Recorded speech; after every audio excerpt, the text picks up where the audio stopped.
Hai guys, balik lagi di channel Val Review. Seperti judulnya di video kali ini adalah lanjutan dari part 1, yaitu tentang semester 1. Dan di video kali ini aku bakal bahas tentang semester 2 perkuliahan aku. Gimana rasanya jadi mahasiswa biologi.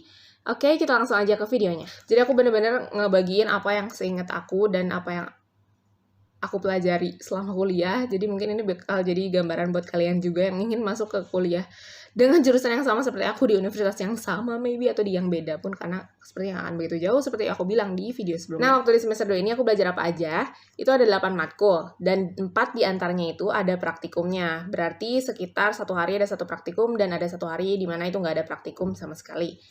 Selama 1 minggu pembelajaran ya, berarti 5 hari kerja. Ini aku nggak berdasarkan jadwal per hari ya, jadi aku beneran nyebutin matkul apa aja yang aku pelajari di semester 2 itu.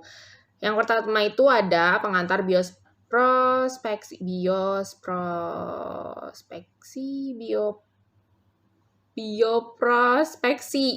Itu deh pokoknya. Aku lupa pokoknya itu. Nah, dia itu belajar apa aja? Dia belajar tentang biologi itu tuh kedepannya bakal ada apa aja, terus harus ada apa aja gitu loh. Kurang lebih kayak gitu sih seinget aku. Soalnya dia SKS-nya ada 4, cuman aku nggak begitu yakin dengan apa yang aku pelajari. Aku nggak tahu kenapa, mungkin aku kayak karena nggak ada praktikumnya gitu, jadi aku nggak merasa itu tuh pelajaran mata kuliah yang nempel di otak gitu. Aku aja sebenarnya nggak begitu ingat sebenarnya itu belajar apa. Cuman yang jelas itu dosennya tuh ganti-ganti per lab. Seingat aku sih kayak gitu ya guys. Tapi kalau aku lupa, maaf banget karena itu udah lama banget aku belajarnya dan mungkin memang salah aku ya tidak terlalu memperhatikan, tapi ya jangan diikuti. Intinya itu tentang mempelajari perspektif dan biologi itu tuh ada apa aja lah ya, seperti kayak ranah umumnya gitu. Terus yang kedua ada pelajaran ekologi umum atau ekologi dasar ya biasa disebut juga. Jadi itu untuk semester-semester berikutnya akan ada pembagian ekologi darat, yaitu ekologi terestrial atau ekologi perairan. Nah, ini tuh di semester 2 kita akan belajar tentang ekologi pada dasarnya umumnya yang menyeluruh, yang universal. Itu tuh belum ada praktikumnya karena nanti langsung ke yang pilihan tadi per bidang yang udah aku sebutin. Ekologi umum ini tuh cuman 2 SKS. Nah, di ekologi umum ini tuh kita belajar apa sih? Pertama, kita belajar dulu tentang struktur atau jaring-jaring makanan. Itu tuh kayak udah hal umum banget sih. Tapi versi lebih kompleks daripada waktu kita pelajarin dari SMA. Kita bakal diterangin tentang macam-macam ekosistem, kayak yang ada yang terestrial, ada yang perairan, terus ada juga yang bermacam-macam lahan. Aku lupa ya istilahnya apa karena itu bukan bidang aku sampai akhir. Maaf ya guys, teman-teman yang mempelajari ekologi. Maaf kalau ada salah, kalian bisa komen aja dan koreksi, oke? Jangan julid. Terus di ekologi juga kita bakal diajarin ada apa aja sih perhitungan untuk lahan gitu loh, kayak dalam suatu populasi itu tuh bakal ada, bukan populasi, dalam suatu ekosistem lingkungan itu tuh bakal ada hubungan timbal balik apa aja sih antara yang benda mati dan benda hidup, antara benda mati dan makhluk hidup, terus antara hewan satu dengan yang lainnya, antara bakteri, semuanya tuh ada kesinambungannya itu apa aja. Dan itu menurut aku agak cukup kompleks. Terus kita juga bakal diajarin gimana cara ngitungnya kepadatan populasi, terus ngitung apa ya, pokoknya nanti itu bakal lebih menjurus nanti saat pemilihan saat di semester berikutnya. Terus setelah ekologi umum itu kita ada pengantar biosistematika. Nah, itu tentang tatanan taksonomi di biologi ada apa aja, pembagiannya apa aja per lab. Jadi ada yang hewan, tumbuhan. Tumbuhan pun dibagi 2 juga kan. Ada yang tumbuhan tingkat tinggi sama tingkat rendah, ya itu taksonomi Cryptogame atau Phanerogame. Ya pokoknya intinya pengantar biosistematika itu kan biosistematika berarti suatu harus sistematis. Nah, itu tuh kita diajarin bagaimana urutan taksonominya seperti apa di seluruh dunia ini. Selanjutnya itu ada teknik penulisan karya ilmiah. Di sini tuh kita bakal diajarin gimana caranya nulis laporan, skripsi, ataupun karya ilmiah itu apa sih, jurnal kayak gitu yang baik itu kayak gimana, dan kita diajarin sama dosennya untuk bikin daftar isi sesuai strukturnya sama daftar pustaka sesuai anjuran dari kampus kita, aturannya itu seperti apa. Itu tuh per orang harus bawa laptop dan kalau bisa sih nggak minjem ya. Terus kalian harus merhatiin karena itu kayaknya bakal lebih enak deh daripada kalian belajar di YouTube. Ya terserah sih, kecuali kalau kalian bisa belajar di YouTube. Karena waktu itu aku sendiri belajar dari YouTube sih enaknya. Soalnya pas waktu diajarin tuh aku kayak kurang ngerti sih, entah akunya emang telat ya mikirnya atau gimana. Jadi aku agak kurang ngerti sampai akhirnya di rumah aku belajar lagi sendiri gimana caranya bikin daftar isi otomatis dan daftar pustaka yang pakai aplikasi juga. Ada dari Word atau aplikasi terpisah, itu tuh diajarin juga gimana caranya dan bikin yang rapih gitu loh, kayak laporan rapih ketikannya tuh gimana. Standar-standarnya, si marginnya gimana, fontnya, sampai si size fontnya juga, itu diajarin. Nah, itu adalah 4 matkul yang gak ada praktikumnya. Sekarang aku bakal bahas matkul yang ada praktikumnya. Semester 2 adalah semester yang agak sedikit mengagetkan untuk kita semua karena berbeda dari semester 1 yang emang masih cekakak-cekikik hahaha sana kemari. Di semester 2 ini kita disuguhkan dengan 4 praktikum 1 minggu, sedangkan sebelumnya hanya 2 praktikum dalam 1 minggu. Yang kita pun merasa keteteran, bukan keteteran sih, merasa kayak agak hektik. Sebenarnya kalau aku biasa aja sih karena dari SMA udah terlalu banyak tugas ya, jadi kayak ya udah gitu jalanin aja. Cuman semester 1 itu ada OSJUR, ospek jurusan, yang agak-agak terlalu menghabiskan waktu, padahal itu hanya mengubah sampah menjadi sampah untuk bikin hal-hal yang menghabiskan waktunya itu. Tapi OSJUR-nya sendiri ada manfaatnya sih, karena memang kita dikasih materi yang memang pengenalan biologi itu seperti apa. OSJUR itu agak berguna sih, cuman barang-barang yang dibikinnya itu maaf banget ini agak kurang berguna sebenarnya ya. Oke, balik lagi. Dari 2 praktikum jadi 4 dalam 1 minggu, dan ini tuh langsung kayak agak berat karena salah satunya harus ada laporan tulis tangan. Nah, laporan tulis tangan itu apa sih? Yaitu mikrobiologi dasar. Di semester ini tuh bakal banyak banget orang-orang yang menghujat untuk pertama kalinya, kenapa kita harus bikin laporan dalam tulis tangan? Kenapa nggak diketik aja? Pertama, kita tuh harus baca. Dengan kita baca terus kita tulis lagi, berarti kita udah 2 kali melakukan itu kan, udah baca 2 kali, dan seenggaknya dengan kayak gitu tuh ada yang nerap gitu sedikit ya, ada yang keserap gitu di otak. Kalau ngetik, kalian juga palingan kopas, ya nggak sih? Kalau nggak kopas ya ngetik-ngetik gitu, ya nggak sih? Kayak, ya intinya memang tulis tangan tuh akan membuat kalian lebih banyak membaca dan lebih banyak belajar sih sebenarnya. Meskipun itu sangat memakan waktu. Dan matkul ini pun akan banyak dihujat sih waktu pertama kali, tapi enaknya nanti bakal banyak orang yang ngambil matkul ini juga, lab mikrobiologi. Nah, mikrobiologi apa? Di sini tuh mikrobiologi dasar dulu. Dasar itu benar-benar kita mempelajari gimana caranya menumbuhkan bakteri dan jamur di media yang sangat umum. Nanti kalian bakal belajar itu ada Na sama PDA, nutrient agar sama potato dextrose agar. Terus nanti juga kita bakal uji gula-gula, terus identifikasi air, sama nanti, bukan identifikasi air, pemeriksaan air itu gimana pengencerannya segala macem.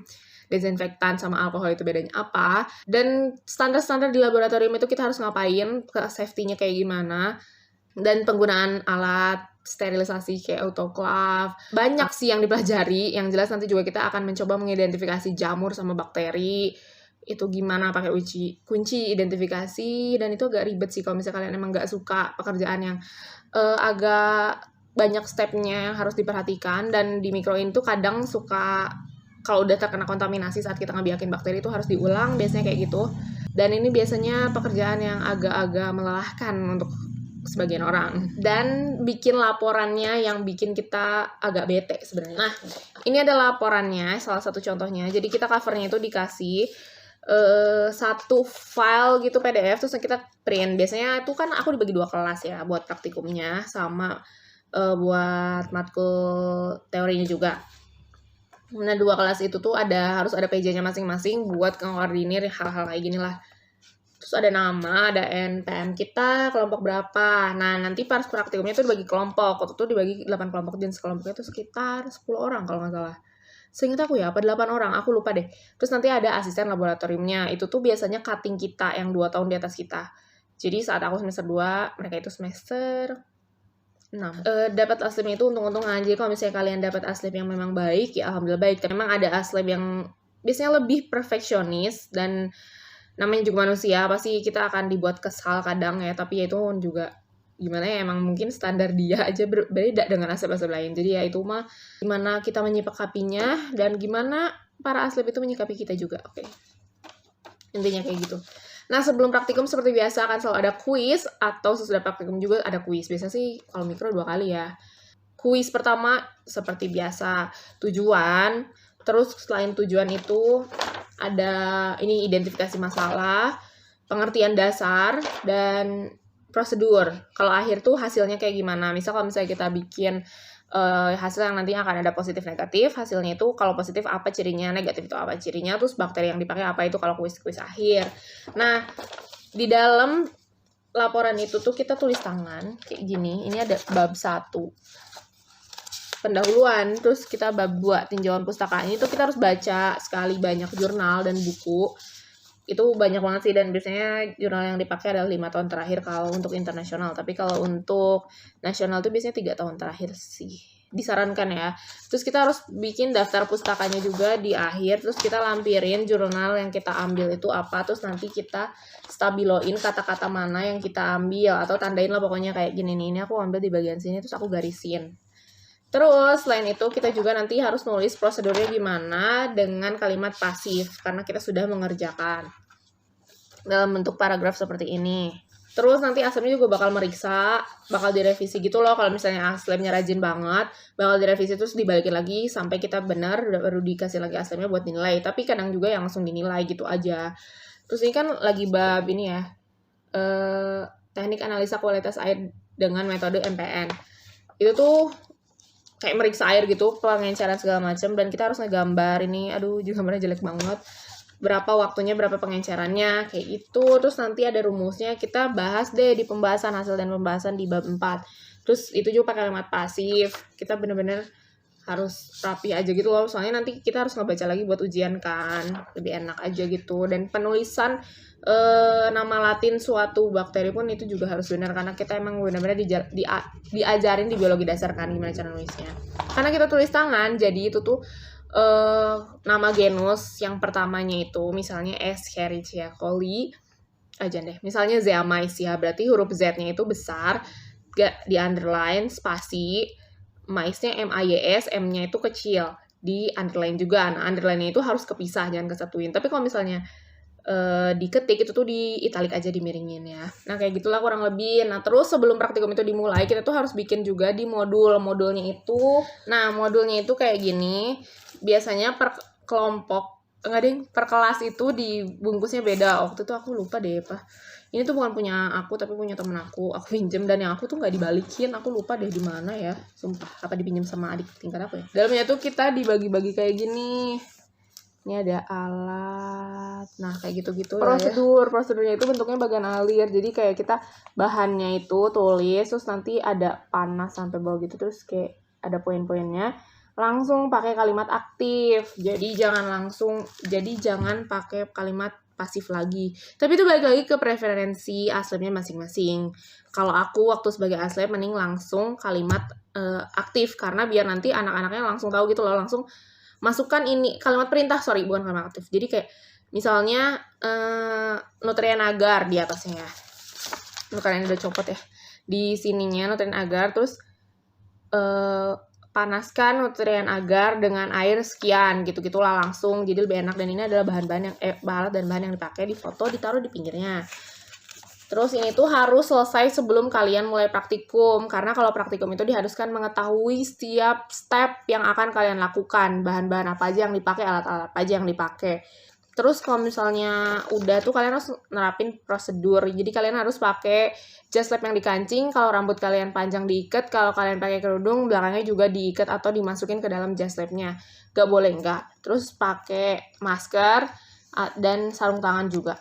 Pakai sepatu yang tertutup, karena takutnya ada zat kimia yang atau barang pecah belah gitu ke kaki ya. Jangan pakai sepatu cantik. Terus udah gitu dinilai dulu. Jadi itu sebagai tiket kalian boleh praktikum. Kalau enggak ya kalian di luar disuruh nyelesain dulu praktikumnya kayak gimana. Oke, next, abis dari mikrobiologi dasar ada praktikum yang agak mengesalkan juga, karena ini tuh aku ingat banget terjadi di hari yang sama, yaitu Sufis 1. Kita biasa sebut singkatannya Sufis 1, tapi itu singkatan dari struktur fisiologi hewan yang ke-1. Dulu tuh nama matkulnya katanya bukan Sufiswan, aku gak tahu apa, lupa. Pokoknya ini tuh matkul yang menurut aku cukup susah juga. Dia tuh mereka itu ada di hari Rabu. Jadi hari Rabu itu kita full praktikum doang, gak ada teori seingat aku. Jadi kalau misalnya mikrobiologi ini tuh kan dibagi jadi 2 kelas. Nah ada shift-shiftnya gitu. Ada shift pertama sama shift kedua, itu tuh biasanya tukeran sama si kelas yang satunya.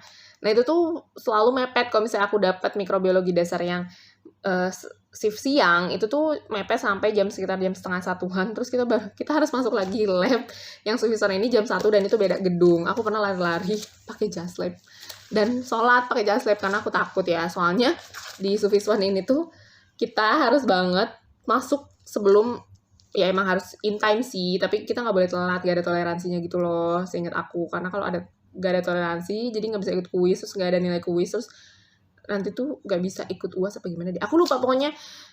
Itu tuh hari yang kayak menakutkan gitu loh, di sebulan pertama lah kayak kita adaptasi banget. Oke, di struktur fisiologi hewan 1 ini kita belajar apa sih? Kita benar-benar pengenalan tentang struktur dan fisiologi hewan. Jadi struktur hewan itu bentukannya kayak gimana? Fisiologi itu dari dalamnya, kayak mikroskopisnya lah kasarnya ya. Nah, ini juga sama dibagi 2 kelas, tapi itu nggak shift-shiftan karena udah ada 2 lab yang terpisah. Terus gimana juga sama dibagi, ada asistennya laboratorium, jadi kita dibagi per kelompok. Cuman ini kelompoknya kelompok besar, jadi satu kelas itu cuma dibagi jadi 3 kelompok. Which means satu aslab itu megang sekitar 15-20 kelompok gitu loh. Karena aku seangkatan sekitar 125 orang gitu. Sekali lagi aslabnya untung-untungan. Kalau dapet yang nggak pelit ya syukur alhamdulillah. Kalau dapet yang agak-agak menyebalkan gitu ya udahlah ya, istighfar aja gitu. Kali-kali aja dosanya dihapusin gitu, dosa kita juga ya. Isi modulnya tuh kayak gini, sama aja lah tujuan, sama alatnya apa aja, terus prosedurnya gimana. Tapi di Sufiswan ini tuh bakal ada istilah-istilah yang kita harus mengerti dan pengertiannya. Jadi dia tuh kayak ngasih tahu juga gitu loh. Ini tuh namanya apa, ini tuh apa-apa gitu. Terus biasanya di hewan yang kita pakai itu kalau nggak kodok itu katak atau nggak mencit atau tikus. Segimana disuruh sama dosennya. Nah, pengenalan alat juga sama sih, kita belajar juga nih mikroskop lagi. Terus ini tuh ada salah satu yang preparat yang dilihat di mikroskop. Itu pakai preparat hati hewan. Kalau nggak salah sih tikus ya. Ratus norvegicus. Jadi kalau misalnya baca nama Latin itu aku biasanya baca bener-bener sesuai dengan ejaan Indonesia biar nanti aku nulisnya itu nggak salah gitu. Itu memudahkan sih, tapi sebenarnya kalau misalnya di cara pembacaannya nggak kayak gitu sih harusnya ya. Terus sama pengerjaan modulnya pun difotoin alat-alatnya, terus kasih keterangan. Ini juga kasih keterangan pembesaran sama reagen yang dipakai atau pewarnaan yang dipakai apa. Terus nanti kita gambar ulang. Kenapa digambar? Seperti biasa kita harus gambar benar ya, bukan gambar indah. Jadi kita biar tahu nanti itu ini tuh bentukannya apa gitu loh. Jadi kalau misalnya kita lihat bentukan kayak gini di mikroskop manapun, di preparat manapun, kita bakal tetap ngerti gitu. Terus nanti alatnya juga kita gambar lagi. Sebenarnya itu kayak bukan 2 kali kerja sih, tapi jadi kita, ya emang 2 kali kerja sih, tapi jadi lebih memahami aja gitu fungsi-fungsinya gimana. Terus nanti kita dikasih tahu perbedaan mencit sama tikus tuh apa. Mencit tuh tikus kecil ya. Terus ini bagian-bagiannya kalau depan itu disebutnya apa frontal, distal, kayak gitu-gitu deh pokoknya. Terus makin sananya kita bakal belajar tentang sel darah. Kayak gini. Sel darah ikan, sel darah manusia, terus apalagi lah banyak banget. Terus nanti kita bakal belajar juga tentang pembekuan darah, kayak gitu-gitu deh. Nih, ini tuh epitel, sel epitel, gitu-gitulah tuh. Nanti fungsinya apa, ada di mana aja, itu kita pelajarin. Mostly itu kayak gitu sih. Terus nanti kita gambar pembedahan tikus juga. Ini aku liatin nih, ini gambar pembedahan tikus. Oh iya, nanti ada pengawetan otak tikus gitu. Dan ya kurang lebih seperti itu, sel saraf segala macam lah, nanti kita bakal banyak banget belajarnya. Terus udah gitu kita belajar lagi biologi sel dan molekuler. Ini adalah matkul yang agak menyeramkan kayaknya di seluruh kuliah yang ada matkul ininya, karena itu susah banget dan materinya banyak banget. Dan entah kenapa biasanya dosennya juga tuh agak lebih disiplin, sangat disiplin. Iya, bagus sih. Ini tuh susah banget karena biologi sel dan molekuler. Jadi dibagi 2 gitu loh. Sebelum UTS kita belajarnya sel dulu waktu aku ya, tapi katanya sekarang belajar molekuler dulu baru biologi yang selnya. I don't know. Dan itu ada praktikumnya juga. Praktikumnya langsung sama dosennya waktu angkatan aku karena nggak ada aslabnya tuh, soalnya mereka bentrok sama jadwal mereka. Nah, si dosennya ini tuh langsung ngebimbing kita, karena ada 2 ya dosen pengampunya itu, yang utama memegang labnya. Jadi langsung per kelasnya 1, terus kita karena kebanyakan orangnya, jadi langsung perwakilan aja untuk ngelakuin praktikumnya. Dan praktikumnya itu banyak menunggu karena menggunakan alat. Jadi kayak ada yang teknik PCR, ada yang pakai kromatografi, ada yang sentrifugasi, pokoknya macam-macam deh. itu cukup susah buat aku karena aku kurang suka membaca hal-hal yang terlalu banyak, kayak itu bikin aku pusing. Intinya aku kurang suka matkul ini ya, maaf ya.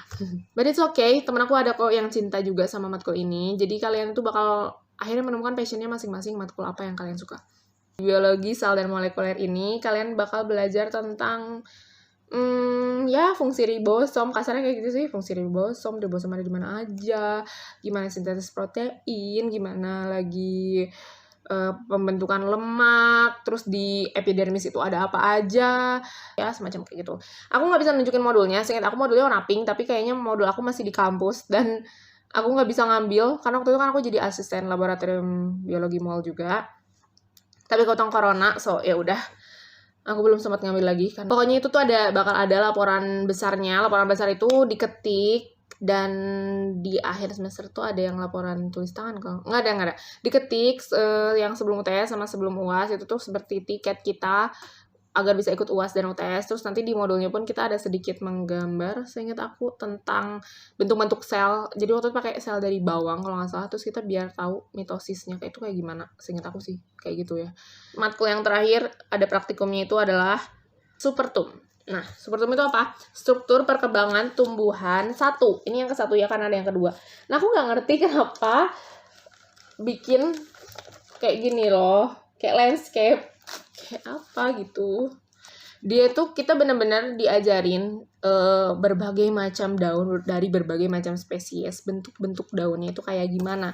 Kalian mau tahu, satu kali praktikum kita bisa ngapalin sekitar ratusan bentuk daun ya. Oke, di hari pertama praktikum kita bakal disuruh nanam kacang kayak anak SD gitu, tapi kita harus tahu itulah bagian-bagiannya, dan ini tuh termasuknya apa, terus kita harus nulisin juga klasifikasi spesiesnya. Lalu kita akan belajar berbagai macam bentuk akar, pokoknya organ pada tumbuhan aja gimana. Ada berbagai macam bentuk akar, jadi ada yang tunggang sama yang serabut kan, itu kalau misalnya lagi SD kita belajar gitu. Tapi sekarang tuh ada kayak akar tanjung, akar yang membelit, akar gantung, akar ini, akar itu, pokoknya macam-macam deh. Dan setiap nama bentuk akar itu beda spesies nih, kayak gini. Ini agak akar tanjung itu dari pandan ya. Nih, terus ini ada dari pohon vanila, terus ini ada yang dari tali putri yang mih-mihan gitu loh, yang kuning itu dari benalu. Terus nanti bentuk akar daun sirih itu tuh apa sih? Dia itu akar lekat, jadi dia yang melekat gitu. Kok aku jadi ngejelasin ya? Akar gantung di pohon beringin, akar nafas gitu kayak di pohon bakau gitu. Terus tipe umbi-umbian kayak modifikasi dari batang, kan itu organ tumbuhannya bentuk batang. Terus kayak ada apa aja juga. Terus nanti ada tipe daun, bentuk daun. Nah ini yang banyak banget karena itu ada yang pinggirannya menggergaji, bergerigi. Terus itu tuh kayak beda-beda. Terus ada yang oh my god, I just cannot. Sumpah itu tuh banyak banget. Nah guys, nyampe nih bentuk daun. Yang aku ingat sih bentuk daun. Karena dia banyak tuh ujung daun, nanti tuh tangkai daun. Ada yang kayak telinga lah, yang menjantung lah, menghati lah, kayak beda-beda gitu. Aduh, ribet. Nah, terus ini ada bentuk segitiga gini, itu tuh beda-beda. Gimana, dan ini hanya sebagian kecil. Terus nanti ada yang kayak menduri gitu, karena dia bentuknya kayak duri, terus yang membulat, terus yang mengoval. Kayak pokoknya waktu itu aku nggak sanggup ngapalinnya. Bukan nggak sanggup, aku lebih tepatnya malas untuk ngapalinnya, karena aku gak begitu suka. Ya itu salah sih, jangan diikutin ya, karena sebenarnya bisa-bisa aja sih ngapalin kalau emang niat ya. Segala sesuatu itu kalau diniatin bisa. Ada yang mengubah bentuk, ada yang tak mengubah bentuk. Terus nanti ada anak-anaknya lagi yang menggergaji, yang tadi aku sebutin. Menggergaji itu beda, bergerigi sama bergigi. Terus ada yang ganda, ada yang tunggal, udah kayak bulu tangkis. Ada yang menjari, menjalar, kayak gitu-gitu dah pokoknya. Aku juga lupa gitu guys, kenapa? Oh ada yang kayak biola, ini macam-macam dah. Terus itu UTS dah, udah bentuk-bentuk daun ini karena banyak banget praktikumnya, sampai kayak 2 kali atau 3 kali gitu, cuma buat bentuk daun doang, ingat aku ya, lupa. Terus udah gitu ada bentuk bunga. Nah ini agak repot ya, yang bentuk bunga itu tuh kayak gini lah kurang lebih. Nih jadi bentuk bunga itu ada rumus bunganya, jadi ada kodenya gitu loh. Ini kayak ini tuh mahkotanya, terus yang gambar gitu tuh kelopaknya, terus itu tuh putiknya, kepala sarinya, kayak gitu-gitu tuh beda. Jadi kita tuh katanya harus bisa rumus bunganya tuh, nanti kita baca, terus nanti kita gambarin itu tuh dari rumusnya tuh kayak gimana. Nih aku suka sih, karena aku emang basicnya emang suka bunga gitu loh. Jadi gambarnya lebih warna-warni, kan kalau daun hijau semua nih. Ini gambarnya tuh kayak gini, tuh banyak bunganya. Ini ada bunga yang memang udah disediain sama aslepnya semuanya, daunnya pun sama. Tuh gitu-gitu ya. Nih bagus kan, lucu banget. Jadi bunga tuh ada yang membintang, ada yang mahkotanya gimana, terus ada yang bunga lengkap sama bunga tak lengkap, bunga sempurna sama bunga tak sempurna, kayak gitu-gitulah. Terus setelah itu ada buah juga bentuk-bentuknya dibagi-bagi lagi, ada buah sejati, ada buah semu, sama ada yang kering biji, yang kayak gitu-gitu loh, beda-beda. Nah nanti kita disebutin juga, kita disebutin bagian daging buahnya tuh yang mana sih, terus yang daging bijinya tuh yang mana sih, kayak gitu. Ini juga sama, nanti kita gambar juga gitu. Ini kayak gini tuh kan lucu, lebih warna-warni gitu loh. Nanti ujiannya ujian ketok kayak biasa yang kayak aku terangin juga. Nanti si bagian-bagiannya tuh kayak ditusuk kayak jarum, terus ditanya ini bagian apa, kayak gitu loh. Dan itu cukup menyenangkan sih, cuman aku emang gak suka yang daunnya aja sih, karena itu terlalu banyak. Nah, kesimpulannya apa dari video kali ini? Di semester 2 ini adalah semester yang memang kita benar-benar harus nggak langsung sih, harus bisa beradaptasi dengan praktikum yang tiba-tiba banyak. Karena apa? Persiapan mental untuk di semester berikutnya akan ada praktikum yang lebih banyak lagi. Intinya kalau misalnya kalian emang sudah bukan terjebak sih, emang kalian udah memilih untuk di biologi, memutuskan untuk di biologi, kalian jalanin aja dulu. Kalau kalian ada sesuatu yang ingin ditanyain, kalian bisa DM aku aja di Instagram atau komen di video ini, oke? Kalau bisa nanti aku jawab, kalau ya insya Allah sih aku jawab. Oke, sekian video kali ini, mohon maaf ada kesalahan, kalau banyak salah ya tinggal kalian komen aja, koreksi aku, karena aku pun hanya manusia biasa. Oke, sekian video kali ini. Jangan lupa untuk like, comment, and subscribe. And thank you so much for watching. And I'll see you guys on the next video. Bye!